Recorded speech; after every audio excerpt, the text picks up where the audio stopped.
Ethan's boots touched the soft, spongy soil of Zoria, a distant planet lush with vibrant flora unlike anything seen on Earth. The air was thick with the scent of alien blossoms, and the sky painted in strokes of purples and blues, a picturesque setting for a historical meeting. "Ready, Ethan?" came the voice of his colleague, Dr. Miles Carter, from behind him. "As I'll ever be," Ethan replied, adjusting the strap of his field pack. The two men had trained for months for this mission, preparing to meet the T'Pala tribe. They approached the edge of the forest where the tribe was said to dwell. The hum of unknown creatures filled the air, blending with the rustling of leaves. As they cleared the treeline, they were suddenly met by a procession of tall, slender figures adorned in elaborate, colorful skirts that brushed against the ground. The leader of the T'Pala stepped forward, her eyes gleaming with a curious light. She extended her arms, and in a fluid motion, lifted the hem of her skirt in a sweeping gesture that seemed both a greeting and an offering of peace. "Ethan, do you see this?" Miles whispered, visibly intrigued. "Documenting now," Ethan murmured, never taking his eyes off the T'Pala. He spoke slowly, choosing his words with care. "We are honored by your welcome. I am Ethan, and this is Miles. We come in peace and hope to learn from you." The leader smiled, her skirt falling gently back into place. "I am Ariel. Your journey here has been long awaited," she replied in surprisingly fluent English. "Let us talk and walk. Our village is this way." As they followed Ariel, Ethan noted the surroundings, the way other tribe members interacted, and most importantly, the intricate patterns and layers of their skirts. Each seemed to tell a story or signify a status, and he was eager to understand their meanings. Miles, always the engineer, was fascinated by the materials. "What are these made of?" he asked, gesturing towards a younger tribesman's skirt that shimmered in the sunlight. Ariel glanced back, a hint of pride in her voice. "Ah, that is woven from the fibers of the frolin plant. It is durable yet very light, perfect for our needs." "Amazing," Miles responded, jotting down notes in his digital recorder. They reached a clearing where structures built of wood and translucent materials stood in harmony with nature. Children ran about, and the entire village seemed to pulse with energy. "Your village is beautiful," Ethan commented, his eyes sweeping over the scene. "Thank you, Ethan. Here, we live with nature, not against it," Ariel explained, leading them to a central pavilion. "Tonight, we will share a meal, and you will tell us of Earth." As the sun began to set, casting long shadows over the village, the air filled with the scent of cooking food and the sound of an alien language as the villagers prepared for the evening. Sitting on handcrafted mats, Ethan and Miles were served dishes that looked as alien as the planet itself but smelled inviting. Ethan took a cautious bite and was surprised at the burst of flavors. "This is delicious," he exclaimed, earning smiles from several of the villagers. Ariel sat beside them, her skirt spread out gracefully. "Food brings us together, no matter the planet," she said, her gaze thoughtful. "We hope that by sharing ours, you feel more at home. As we learn from you, we hope to share our knowledge too," Ethan said, feeling a connection starting to form.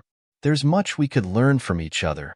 The conversation drifted from Earth to Zoria, from technology to tradition, deepening the understanding between the two groups.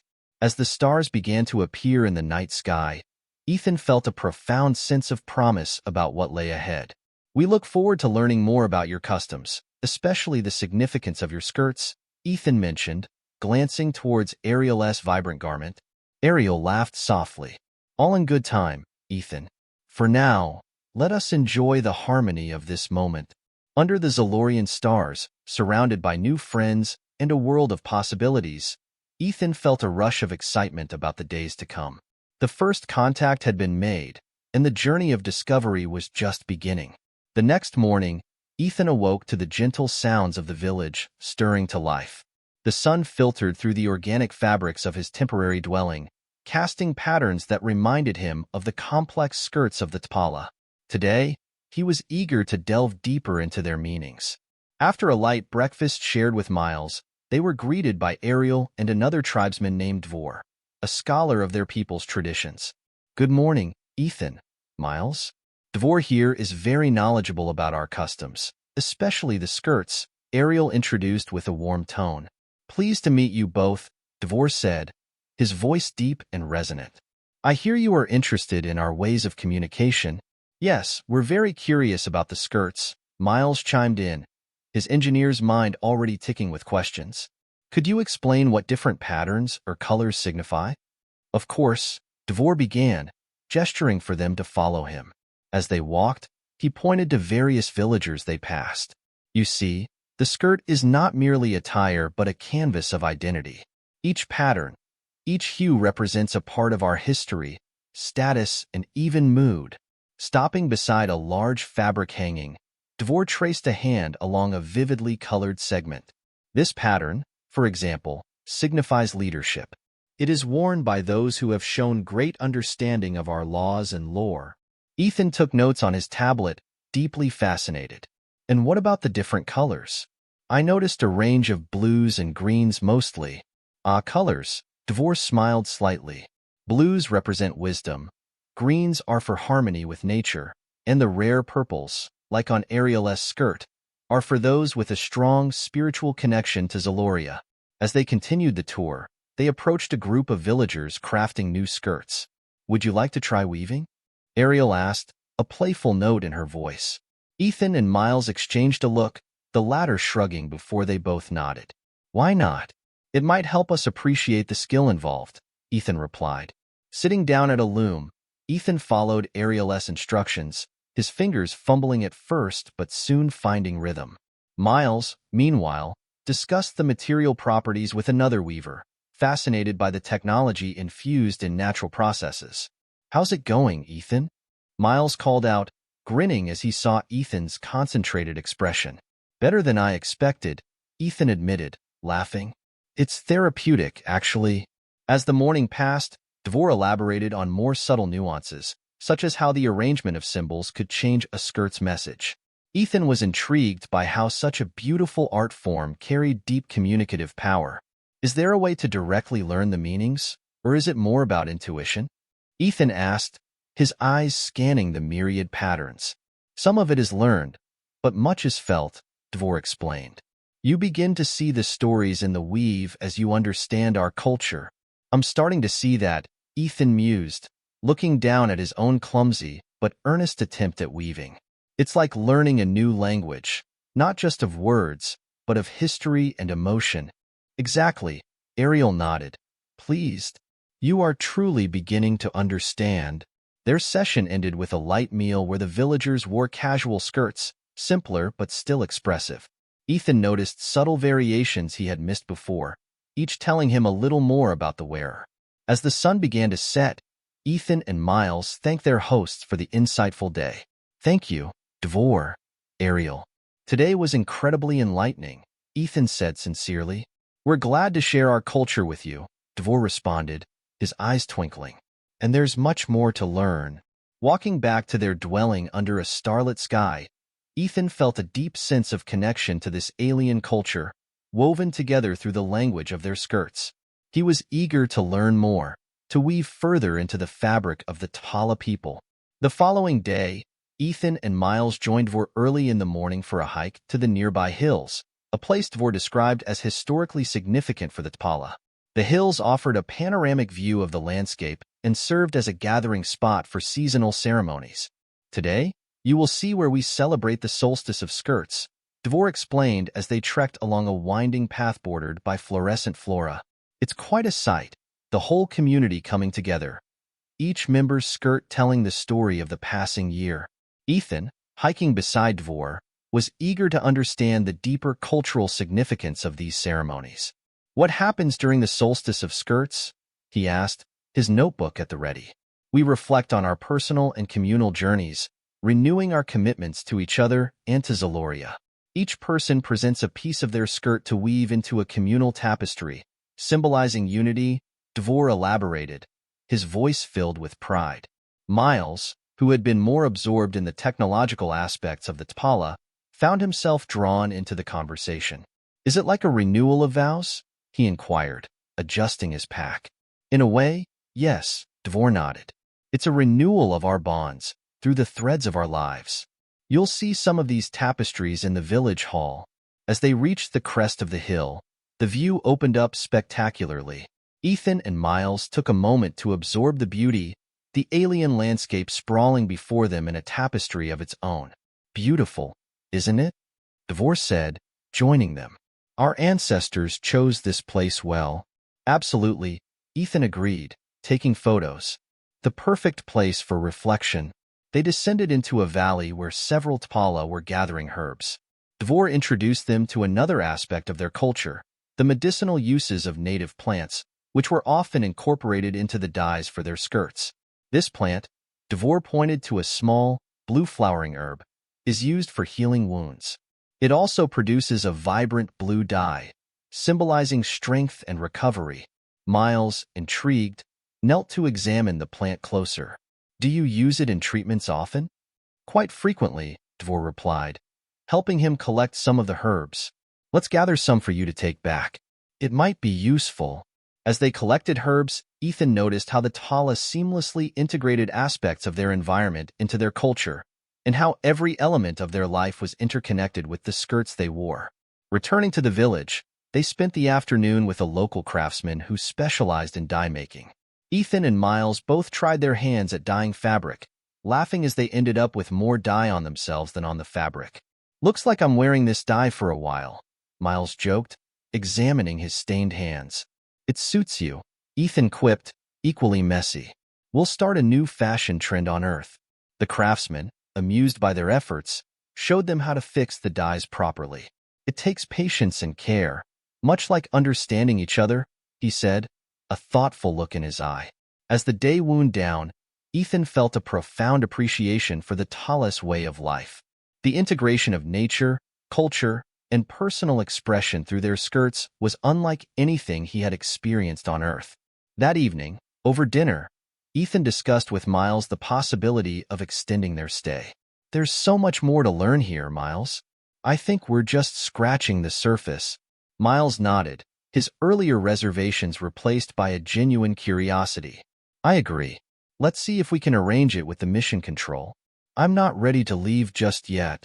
Neither am I, Ethan confirmed, grateful for the bond forming not just with the T'Pala, but also between himself and Miles, strengthened by shared experiences and discoveries on a world far from home. Early next morning, as the vibrant Zolorian sun cast its first rays over the village, Ethan and Miles, now more accustomed to their surroundings, prepared to dive deeper into the social dynamics of the T'Pala. Their guide for the day was Vren, a younger member of the tribe, eager to share his insights into the more contemporary aspects of their culture. Today, you'll see a different side of our traditions, Vren promised, leading them towards a group of younger villagers gathered around a large, open space. We are preparing for the Festival of Threads, a celebration of our personal achievements and shared history. As they approached, the sound of laughter and spirited discussions filled the air. Vren introduced Ethan and Miles to his friends, who were all busy weaving intricate designs into small, handheld looms. This is where we express our individuality, explained one of the young T'Pala, a man named Lou. Each of us creates a panel for our skirt that tells our story from the past year. Ethan was fascinated. Can you show us some of the designs and explain what they mean? He asked, notebook ready. Lou nodded, holding up his work. This segment here with the intertwining green and blue represents a journey I took with my friends to the northern lakes. The colors blend to symbolize the merging of earth and water. Miles, intrigued by the personal storytelling woven into the fabric, asked, does everyone's skirt have such personal tales? Yes, every year we add new stories, Vren chimed in. It's how we remember and share our lives. Eager to engage further, Ethan asked if they could try their hand at weaving under the guidance of the T'Pala. With smiles and nods of encouragement, the group eagerly set them up with materials and basic patterns to start with. Miles, handling the loom with a growing confidence, began to weave a simple pattern. I think I'm getting the hang of this, he said, focusing intently on his work. Looks good, Ethan agreed, struggling a bit with his own loom. Not as easy as it looks, but it's incredibly satisfying. As they worked, Vren spoke about the importance of the festival. It's not just about remembering the past, but also about stitching our hopes for the future into the fabric. It's a way to visualize where we want to go and what we aspire to be. That's a beautiful tradition, Ethan remarked, genuinely impressed by the depth of meaning in the T'Pala customs. The afternoon progressed with shared stories and laughter as the villagers taught them more complex weaving techniques. Ethan and Miles both felt a growing sense of belonging, their initial roles as observers slowly blending into that of active participants. As they wove, Vren pointed out various villagers wearing skirts with particularly notable designs. See that pattern there? That's from our leader, Ariel. Last year, she wove the tale of first contact with humans into her skirt. It's become a part of our collective history now. Ethan, touched by the gesture, felt a deeper connection to the T'Pala. It's an honor to be woven into your history, he said sincerely. The day ended with a display of their work, and while Ethan and Miles' attempts were amateur at best, the applause and cheers from the T'Pala made them feel appreciated and respected. Walking back to their dwelling under the starry sky, Miles shared his thoughts. Today was enlightening. Understanding their stories through their art, it makes you see them not just as study subjects, but as friends. Ethan nodded in agreement. We came here to learn from them, but I feel like we're also learning a lot about ourselves in the process. Their integration into T'Pala society was becoming more profound than either had anticipated, and as they retired for the night, both felt a deep, satisfying fatigue that came from a day full of learning and meaningful connections. After several days of learning and participating in the village activities, Ethan and Miles found themselves drawn to a quieter part of the evening. They sat with Ariel and Dvor at the edge of the village, overlooking a serene lake that mirrored the twin moons of Zoria hanging in the darkening sky. The reflection of the moons in the lake is considered sacred to us, Ariel explained, her voice soft in the twilight. It represents the duality of life and the balance we strive to maintain in our community. Ethan nodded, his gaze fixed on the shimmering water. It's beautiful. Back on Earth, the moon has always been a source of inspiration and wonder for us too. Miles, who was setting up a small device to record the night sky, added, Yeah, there's something universal about looking up and wondering what's out there. Dvor, who had been listening intently, turned to them with a curious expression. Tell us more about Earth's moons and your traditions. We share the stars but see them from such different perspectives. The conversation flowed naturally as Ethan and Miles shared stories of Earth's traditions, the scientific achievements, and the natural beauty of their world. In return, Ariel and Dvor spoke of Zolorian legends and lore tied to celestial events, enriching the exchange with tales that seemed to weave the fabric of the universe together. As the night deepened, Ariel proposed an idea. Since you have shared so much of your world, would you like to participate in a night ritual? It's a way of connecting with the cosmos. Eager for the experience, Ethan and Miles agreed without hesitation. Dvor led them back towards the center of the village, where other T'Pala were gathering, each wearing their most elaborate skirts. The skirts tonight are embedded with reflective threads made from the Gint leaves. They capture the moonlight, enhancing our connection to the celestial, Dvor explained as they each were handed a cloak-like garment decorated similarly. Adorned in these special garments, the group formed a circle around a large, ornately carved stone that lay flat at the village's heart. The T'Pala began a low, harmonious chant, which Ethan and Miles tried to follow, their voices awkward but sincere. This stone is ancient, as old as the village, Ariel said, touching the surface reverently. We believe it holds the memories of our ancestors, and tonight, we share our memories with it, and through it, with the universe. As the chanting continued, each villager approached the stone, touching it gently and speaking softly in Zolorian. When it was Ethan's turn, he felt a surge of emotion, overwhelmed by the warmth and acceptance of the T'Pala. He spoke a heartfelt message of gratitude, feeling a connection not just to the people here, but to the vast, mysterious cosmos. Miles followed, his usual reserve giving way to a genuine expression of solidarity and hope for continued friendship between their peoples. After the ritual, the group remained outside, talking and sharing stories until the early hours of the morning. The conversation turned to deeper subjects, about dreams and fears, about what the future might hold. Ethan felt a strong bond forming, not just in the context of their mission, but on a personal level. Tonight was incredible, he confided in Dvor. "It's something I'll carry with me forever." Dvor smiled, clapping him on the back. "And we are richer for having you both here with us." As they walked back to their dwelling, the moons high above, Miles remarked, I used to think these missions were just about exploration and study. But it's really about connections, isn't it?" "It is," Ethan agreed, his thoughts reflective. "It's about weaving our stories into the larger story of the universe." They retired for the night, the image of the reflective skirts shimmering in the moonlight etched into their minds, a symbol of the intertwined fates and shared destinies of their two peoples. Ethan sat at the edge of the village's clearing, watching the night deepen over Zoloria's skies. The day's rituals had left him contemplative, and he found himself drawn to this quiet spot, wanting to process the depth of everything he had experienced. Ariel joined him, her footsteps soft as she settled down beside him. Her presence was calm, grounding, and they both remained in comfortable silence for a while, gazing out at the distant stars. "It's peaceful here," Ethan murmured, breaking the silence. Ariel nodded. "Zoloria has a way of bringing things to the surface. This land, these stars, they remind us of what is most important." Ethan turned to her, a faint smile on his face. "I'm grateful for everything you've shown me, Ariel. Your people, your traditions. It's changed how I see things." Ariel met his gaze, her expression both warm and thoughtful. "You have embraced our ways so openly, Ethan. Not everyone does. For us, trust is something given gradually, but with you," she let the words hang in the air, a gentle acknowledgement of the connection that had been forming between them. Feeling a surge of warmth, Ethan reached out, touching her hand with a tentative gentleness. Ariel did not pull away. Instead, her fingers intertwined with his, her touch surprisingly familiar, as if bridging worlds with a single gesture.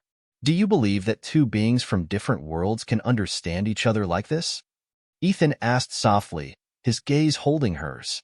"We can," Ariel replied, her voice low, "when we listen with more than our ears." She leaned in slightly, her gaze intent and her hand still clasped in his. The closeness between them grew, an electric tension that neither of them seemed willing to break. Slowly, Ariel lifted her other hand to touch Ethan's face, her thumb grazing his cheek. "Your people express affection differently than ours. But I feel there is something in common, something that does not need language." Ethan's pulse quickened, and he leaned closer, his eyes searching hers for any sign of hesitation. Finding none, he let his gaze linger on her lips before finally closing the distance between them. Their first kiss was soft, tentative, both of them exploring the unfamiliar sensation with curiosity and wonder. Ariel's hands moved to rest on his shoulders, pulling him a bit closer. They shared another kiss, deeper this time, their movements guided by instinct more than anything. For Ethan, the experience was like nothing he had ever known. An understanding without words, a connection that felt both ancient and new. As the night air grew cooler, Ariel shifted to rest her head against his chest, her arms wrapped around him. They sat like that for a while, feeling the rhythm of each other's breathing, content in the quiet comfort of shared presence. Ariel said softly, "In our culture, closeness is often expressed through touch rather than words. We learn to understand through the warmth we share." Ethan nodded, his hand tracing slow, comforting circles along her back. "It's a beautiful way of connecting. Words can only say so much." They remained wrapped in each other's arms, both savoring the simplicity of the moment. After a while, Ariel pulled back slightly, meeting his gaze once more. "Would you stay with me tonight, Ethan? To share in our way?" "Yes," he replied, his voice steady, yet filled with emotion. Hand in hand, they made their way to her dwelling, where the atmosphere felt both intimate and inviting. Ariel led him inside, and the two stood in the center of the softly lit room, facing each other in quiet anticipation. Ethan reached out, running his fingers along the intricate patterns of her skirt, feeling the texture beneath his fingertips. He remembered everything he'd learned about the meaning woven into those threads, the way each design held pieces of Ariel's life, her memories, and her hopes. His touch was reverent, an acknowledgement of the depth they were sharing. Ariel placed her hands on his shoulders, drawing him down to her level. Their kisses resumed, slower this time, each one a deliberate expression of trust and affection. Their touches became more tender, more intimate, as they learned each other's rhythms. Their actions a mix of gentle exploration and mutual understanding. As the night progressed, they lay together, wrapped in each other's warmth. Their connection deepened through a quiet yet profound intimacy. Ethan marveled at how natural it felt to be with her. The boundaries of their worlds blurred by the simple human and T'Pala need to connect, to feel, to understand. When dawn arrived, casting a warm glow over Zoria, they awoke still wrapped in each other's arms, a silent acknowledgement of what they now shared. Neither spoke, but the smiles they exchanged held a depth that words could never capture. The morning sun rose over Zoria, casting a golden light across the village. Today was the Unity ceremony, and Ethan, now fully embedded in the life of the T'Pala, felt a mix of anticipation and curiosity. He and Miles were invited to take part, a rare honor that marked them as more than guests. Miles joined Ethan as they walked towards the gathering space. "Can you believe we're part of this? I never thought I'd see the day when we'd be wearing these skirts," Miles joked, adjusting the specially made skirt that had been gifted to him by the tribe. Ethan chuckled, glancing at the earthy tones woven into his own garment. "Yeah, not exactly what we signed up for back on Earth, but I wouldn't trade this for anything. It feels like belonging." Dvor, standing nearby, waved them over, his expression warm. "Ethan, Miles, today you wear those skirts not as visitors, but as part of us. They are our way of welcoming you into our unity." Ariel joined them, her skirt flowing elegantly as she approached. "You'll walk with us in the procession, each step marking a shared journey, a shared understanding." Ethan met her gaze, a silent acknowledgement of everything they had shared. "We're honored, Ariel. Thank you for letting us be part of this." The villagers assembled in a circle around the ceremonial stone, each one wearing a skirt that carried intricate, personalized designs. The patterns seemed to shimmer in the sunlight, each thread telling a story, each color adding to the collective unity. Dvor began the ceremony, addressing the crowd.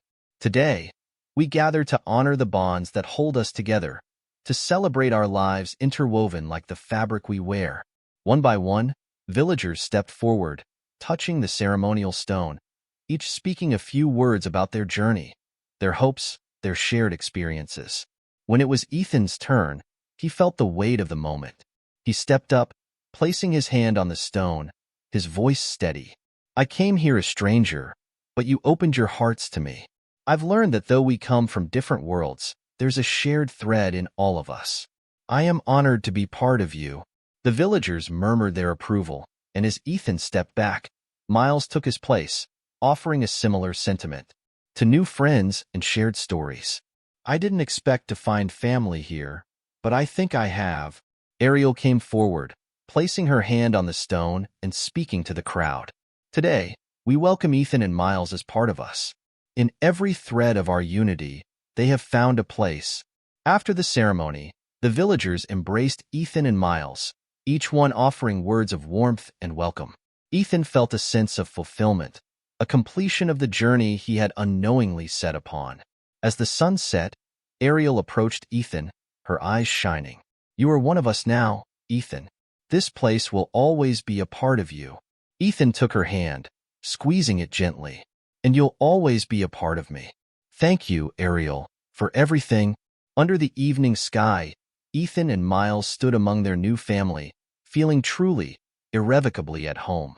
The morning after the Unity ceremony, Ethan and Miles walked through the village, taking in every detail as if seeing it anew. The villagers greeted them warmly, some offering small tokens, hand-woven bracelets, herbs, and carved stones, as reminders of their time together. It felt surreal to both men. They had come as outsiders, and now they were part of something that felt irreplaceable. So, Miles began as they strolled towards the clearing. "What happens now? Mission Control is probably expecting a report soon, maybe even expecting us back." Ethan looked at him, a quiet smile on his face. "I know, but honestly, I'm not sure I want to leave, not just yet. There's so much here, so much we haven't seen." learned, experienced. Miles nodded, reflecting on his own attachment to the place. Can't say I disagree. Who knew we'd find a second home on a distant planet? Dvor appeared, carrying a woven bag that he handed to Ethan. This is for your journey, whether it's back to Earth or wherever you decide to go, he said. Inside, you'll find pieces of the village, a bit of our history and a reminder of what you've given us. Touched, Ethan opened the bag and found small, intricate pieces of T'Pala craftsmanship, a miniature version of their ceremonial skirts, a polished stone marked with symbols of friendship, and a bundle of their unique herbs. Thank you, Dvor. This means more than you know. Ariel joined them, her expression a mix of pride and sadness. Our lives have been changed by your presence, Ethan, Miles. No matter where you go, know that you'll always be part of us. Ethan reached out, taking her hand, feeling the weight of their connection. And you'll always be a part of me, Ariel. Leaving, it doesn't feel right.